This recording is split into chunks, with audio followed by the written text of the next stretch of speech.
Hello, my name is Keenan Cortez. It's my honor to serve as Mayor of Joplin. This is a special community update message in addition to our normal monthly update. Today, the State Auditor's Office has released their audit report, which was requested by citizens through a petition process. This report shows their findings and the recommendations based on a thorough review of City of Joplin's performance in the fiscal year which ended October 31st, 2023. They conducted this audit throughout 2024 and have now released their report in 2025. First off, on behalf of the City Council and City staff, I want to thank the State Auditor Scott Fitzpatrick and his team for their extensive work on this audit. We always welcome audits because they give us an independent review of our transactions, processes, and policies, which usually result in opportunities to improve.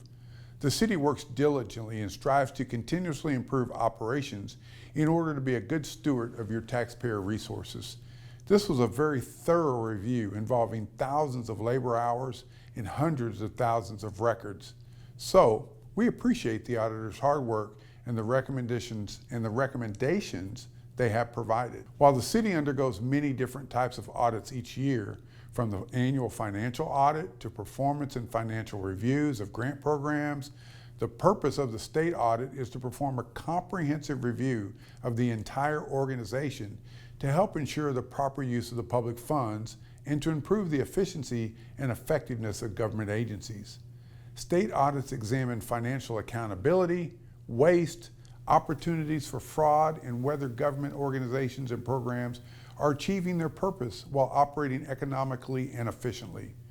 This organization is an independent watchdog agency charged with protecting taxpayer dollars from waste, fraud, and abuse. Typically, audits have some findings which result in recommendations to improve.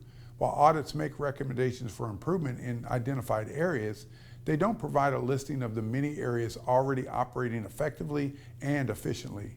During this audit, the State Auditor's Office reviewed all financial policies and functions, in addition to various city departments and component units, operational processes, transaction, and practices. The City is pleased the state audit verified that our transactions, policies, and processes mostly hold up to the best practices, with some areas requiring simple adjustments to align with the auditor's recommendations. Audits help us to improve our local government and serve the public better, and the City has already implemented changes based on the auditor's best practice recommendations. So what did the auditors find? Well, they did not find fraud, no theft, and nothing unlawful, which confirms that the City's resources are safeguarded. State Auditor Scott Fitzpatrick foreshadowed the audit results when he spoke back in March with KZRG on the radio, when he said, quote, "There are a handful of management issues that we'll bring to the City's attention." This audit demonstrates the high quality of our staff and leadership, particularly our finance department, which consistently follow national best practices to track the tax dollars, fees, and grants which fund our local government and how those dollars are spent. While the report includes recommendations for improving certain processes, we've already implemented most of the recommendations. These suggestions were primarily about best practices, ways to make a strong system even stronger. Now let's get into the specifics. I'm going to summarize each audit item, discuss the state auditor's recommendations, and explain how the City is responding to the recommendations by making our practices even better. The first item has to do with emergency ordinances. The state auditor recommends that the City Council should refrain from using emergency ordinances unless necessary. We have already implemented the auditor's recommendations. The City has reduced the use of emergency ordinances, which are like expedited ordinances, by half since April of 2024. The City has always allowed public comment on all emergency ordinances, and we post our agendas and supporting documents in advance so citizens have the time to review them. Emergency ordinances are only used when quick action is needed, such as tearing down dangerous buildings, approving time-sensitive construction contracts, or meeting state and federal grant deadlines. The second item has to do with financial controls and procedures. There are 4 recommendations in this category. They are interconnected, so I'll first run through these before explaining the City's response to these recommendations. Recommendation 2.1 regarding user access is about the nationally recognized government accounting and budgeting software which the city uses. Specifically, the auditor recommends that users of this system should only be allowed minimum access rights necessary to perform their assigned job functions, and there should be adequate segregation of duties, and ensure documented supervisory reviews of system entries and changes. Recommendation 2.2 about receipting says the council should ensure that the finance department personnel account for the numerical sequence of receipt slip numbers for all money received. In addition, we should ensure credit card and online payments are reconciled to the credit card and online transaction records and deposits. Recommendation 2.3 says council should ensure we have adequate procedures to monitor and collect account receivables in a timely manner. Recommendation 2.4 says council should ensure monthly reconciliations are performed of utility amounts billed to amounts collected and delinquent accounts and investigate significant differences. In response to these recommendations, the city wants to be sure the public understands that our financial systems are indeed secure, tightly controlled, and follow national best practices.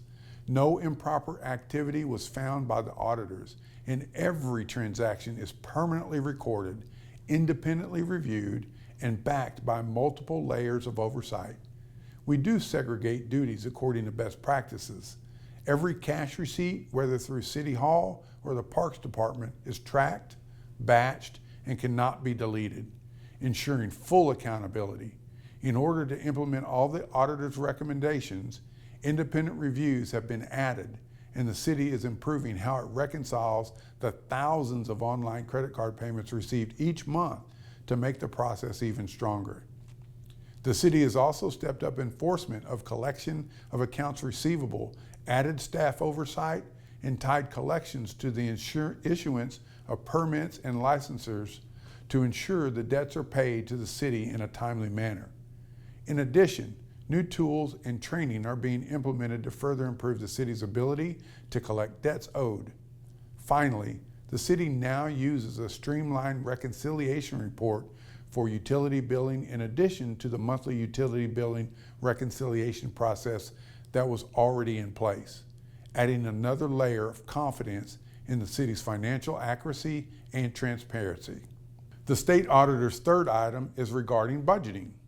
Recommendation 3.1 is that the council adopt complete budgets that reflect realistic estimates for the ensuing year's activities. And recommendation 3.2 says the council should prepare necessary budget amendments in a timely manner to ensure actual expenditures do not exceed budgeted amounts. This recommendation is related to the carryover or continuation of purchase orders that are outstanding at the end of each fiscal year. The City of Joplin does follow our charter when carrying over valid obligations, like purchase orders for large projects or equipment that take multiple years to complete, such as fire trucks. These carryovers do not increase overall spending, but simply move budgeted funds into the next year, and all obligations are fully documented in the city's annual audit report. In response to the recommendation, and in order to provide an even more transparency, the city will now present an ordinance to council each year with the final amount and details of these carryovers, also known as encumbrances, once they are known. In addition, the city closely monitors its budget throughout the year and brings forward amendments throughout the year to ensure compliance with the law. Occasionally, adjustments must be made after the year end to account for required accounting entries such as depreciation or fund transfers, which are not actual spending of taxpayer dollars. The city will continue to make timely amendments during the year to maintain accuracy and accountability while still complying with the charter, which states there can be no budget violation within each fund by department. The state auditor's fourth item is about payroll and allowance procedures. Recommendation 4.1 says the council should ensure controls are in place to maintain accurate leave records and balances.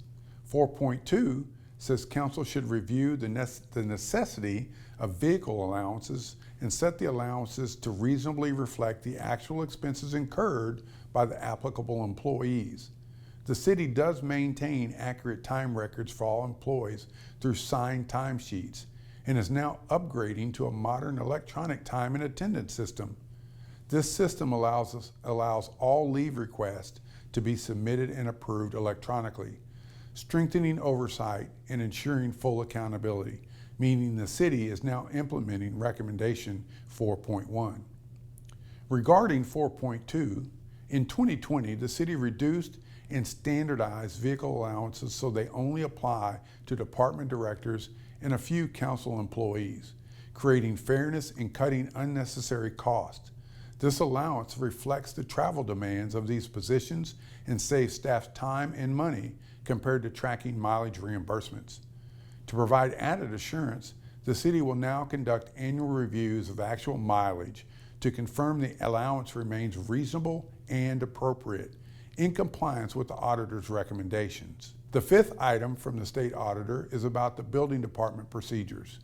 The recommendation is for the council to ensure building department personnel report dangerous buildings to the Building Board of Appeals as required by city code.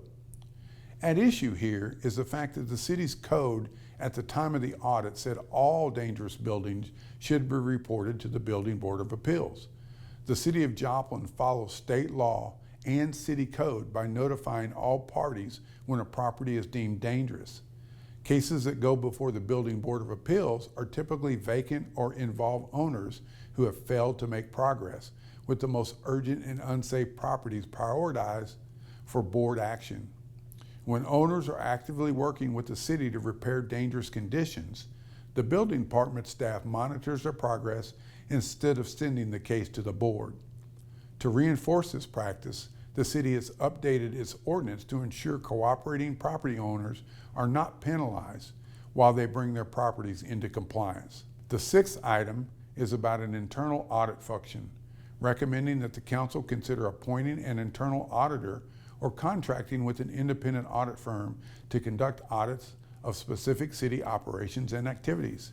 It is important to note that the state auditor found no fraud, theft, or misuse of funds in the city's operations.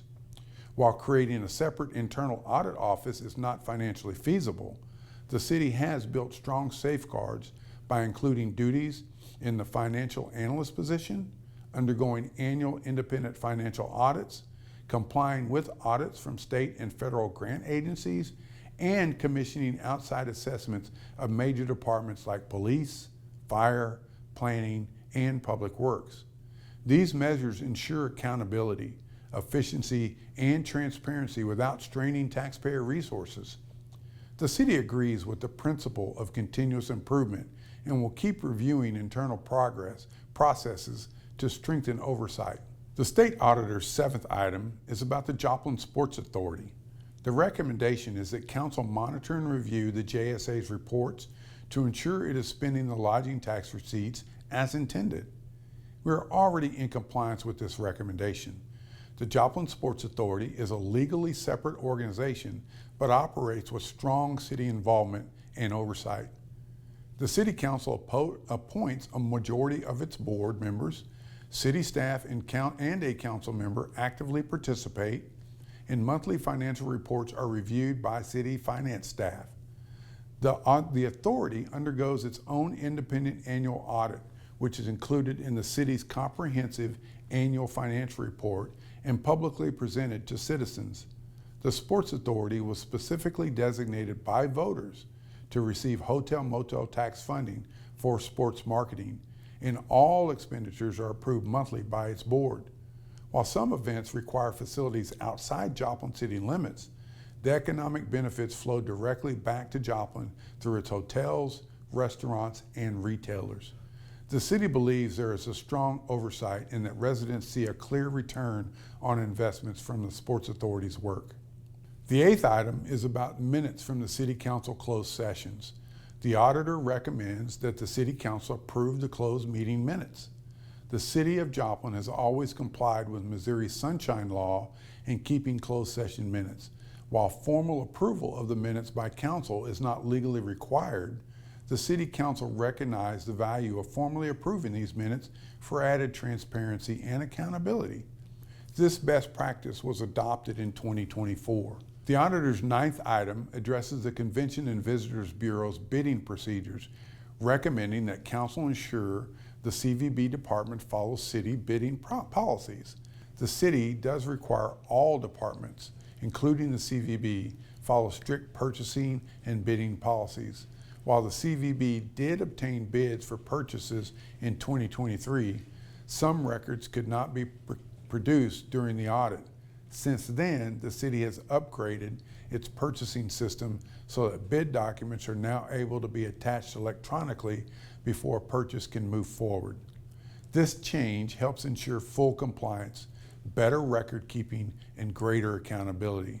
So this recommendation has already been implemented. The 10th and final item addresses the city's electronic communication policy.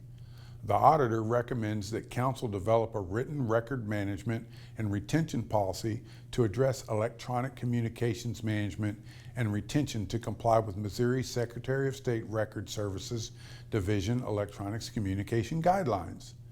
The City of Joplin does follow state record retention laws and has long maintained electronic records in compliance with the Sunshine Law, successfully responding to numerous public records requests without issue.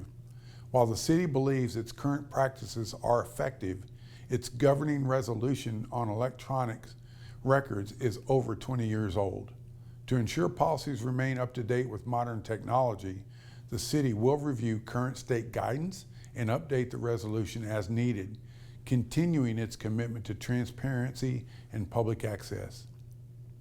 In conclusion, what did I take away from the auditor's report and the extended conversation the council was able to have with the auditors is that the city is doing the right things to manage your taxpayer resources in a responsible manner.